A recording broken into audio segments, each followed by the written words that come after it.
style, got through with the 1-2 finish.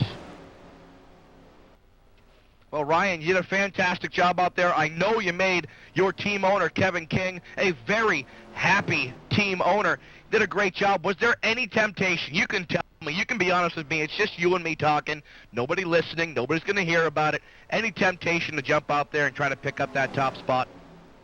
Yeah, for sure. There wasn't a whole lot to do out there because the track the setup and the track didn't work well for side-by-side racing. So I was just trying to, keep it till I had an opportunity, but it didn't really, happen at all. I tried on that last lap to get a run coming out of 4, but Jamie was a little too far behind me to help me get by on the high side.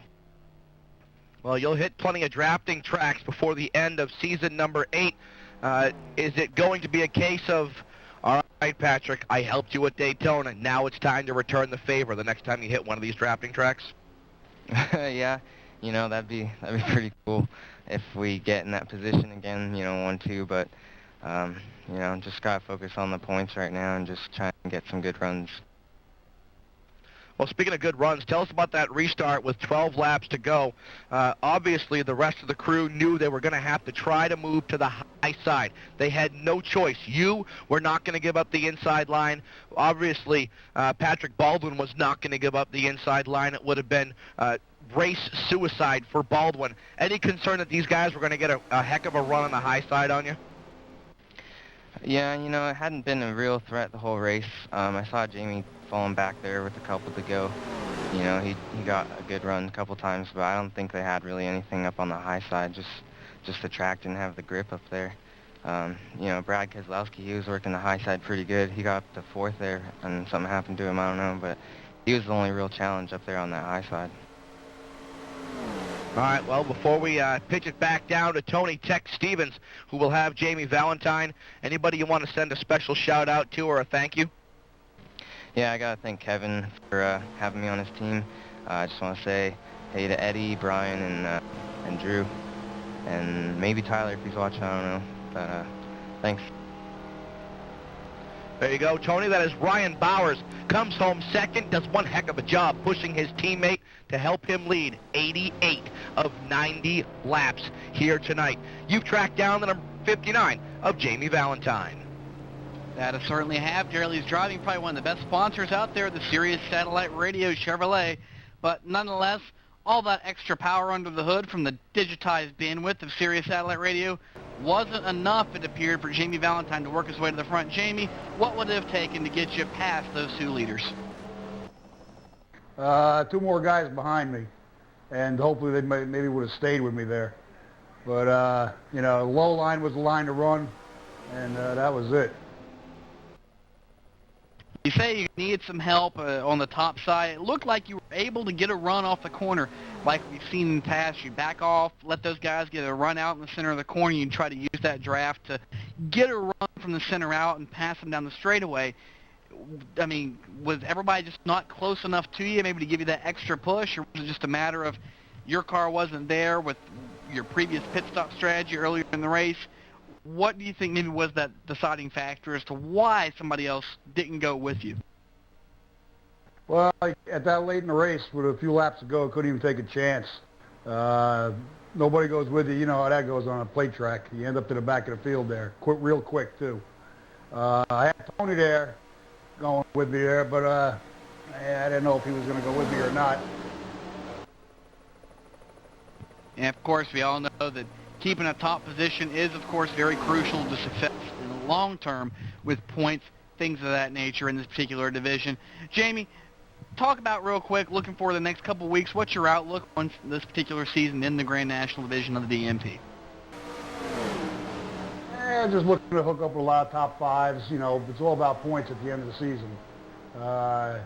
You stay consistent with top 5s, and you'll turn out good at the end. Finally, real quick, let's give a thank you to some of your sponsors and the people that help you out. Yeah, Walter Casey, team owner of Bullseye Motorsports. We've got a great team. Marty Arnett's my team mate, and Sirius Radio, great sponsors, and we'll be the team to reckon with this season. All right, that is Jamie Valentine, your third place finisher here tonight at number 59. Sirius Satellite Radio Chevrolet Monte Carlo. And Daryl, he may not have the number one car tonight, but as far as I'm concerned, he's got the number one sponsor because, well, that's about all I ever listen to myself. Well, he did a great job up there. Another driver that did a great job. Couldn't quite get the run to help Valentine on the high side is Tony Cook. Tony, great run out there, a top 5. That gets you here on OLR TV. It also gets you right up there in the points in the Grand National Series, and we know how important that is here in DMP. Thanks, Matt. The NorCal Racing Chevrolet was running good tonight. I thank John Elders for giving me such a good car to drive. Well, you did a great job out there. You drove the wheels off from that machine. Did a great job. You kept it up towards the front for a good portion of the night. What tracks are your specialty? What style tracks are your specialty? Is it in fact the super speedways, or are you an intermediate guy, a road course guy, or perhaps a short track guy? No, I really wanted to get through the super speedway race. I like tracks more like Dover, California, Michigan. If we can get to them tracks, I think we can do pretty good. So are you looking pretty good for Phoenix next week? Not one of my favorite tracks, but we get around it okay. I think we'll be all right. All right, we'll be looking for you at Phoenix come the high-speed radio broadcast when we hit Phoenix International Raceway, PIR. Getting set to go here. And before we let you go, any quick shout-outs you want to make, some thank yous, perhaps some buddies you got watching, or perhaps something you want to make sure is heard forever on the DVD here on OLR TV? Yeah, like I say, I want to thank John Elders for giving me a ride. And had some friends watching, and my daughter Tia, and Scott Patton, all the help he's given me. I appreciate it.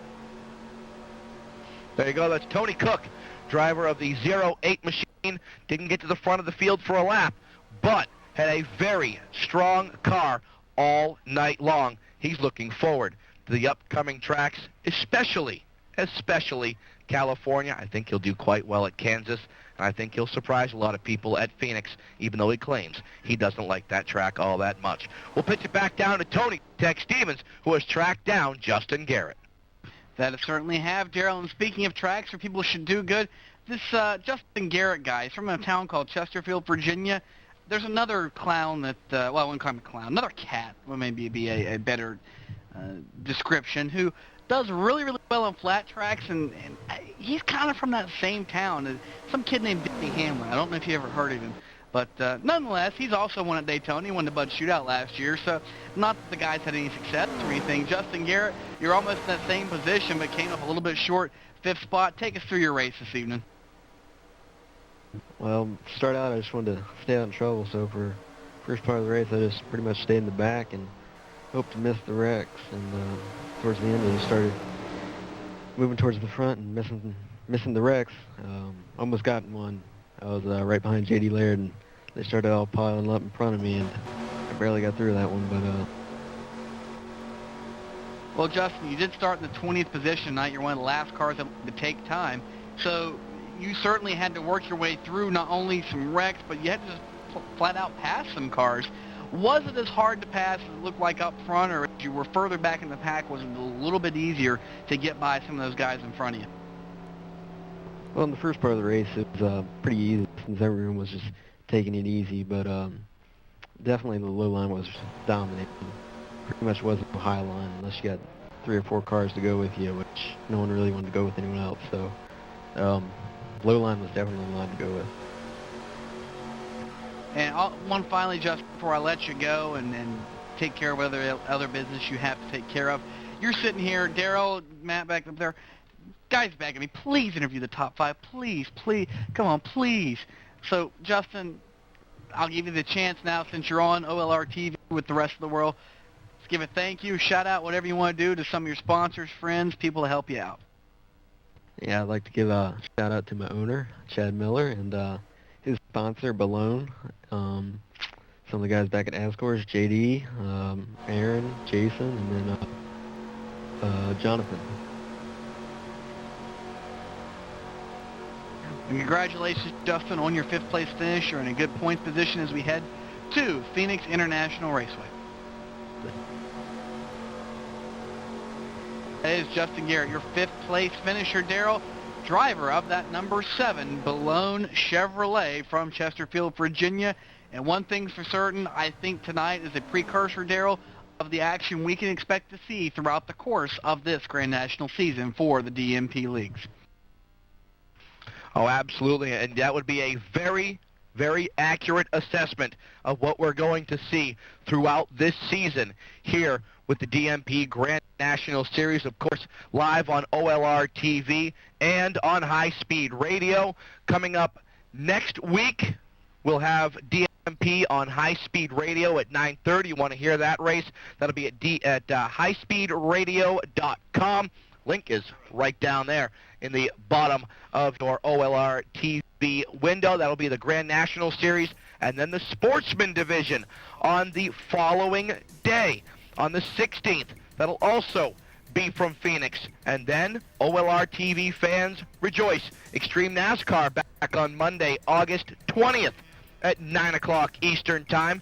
DMP back on August 22nd at 9:30 Eastern Time. That race will be for the Grand National Series from Kansas, and then back over to High Speed Radio for DMP at Kansas. That will be the Sportsman Division. And then we're not done yet. Oh no, not even close. IFRT's Speed Tech Pro Cup Series on High Speed Radio at 8:40 p.m. Eastern Time.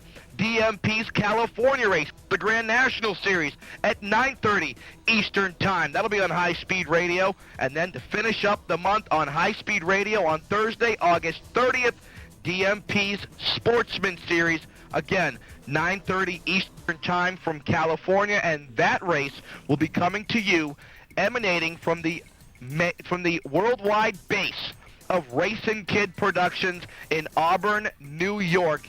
That will be a fantastic month of broadcasts here on OLR TV and High Speed Radio. The whole family pitching in to have a great time here with the broadcasts, sim racing coverage. You wanted the best, you got the best. And if you want to keep this forever on digital video disc, DVD, all you've got to do is click on the order or purchase OLR TV DVDs in the bottom of your viewing window, or right there on the main onlineracing.com page.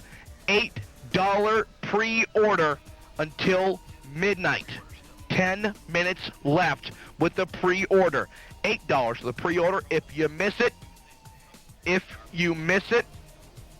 make sure you order it anyways. Only going to be $11. Still well worth every single dime. DMP heads, the next time you will see or hear the DMP Cup Series will be on Tuesday the 14th, 9 p.m., the scheduled broadcast time over on RPM TV. You can check them out at rpmtv.us. They've told us they will have all of the difficulties that they had previously 100% repaired, and they will be on the air at 9 p.m. Eastern Time on the 14th. For my buddy, Tony Tech Stevens, and for Matt Racing Kid Thomas, producer extraordinaire, down there pushing the buttons and making all of that magic happen as only the best in the business can do, I am Darrell Morley. Thanking you for tuning in and reminding you, keep the shiny side up and that rubber side down. Always, always, always keep that hammer down. We'll see you next time right here on OLR TV.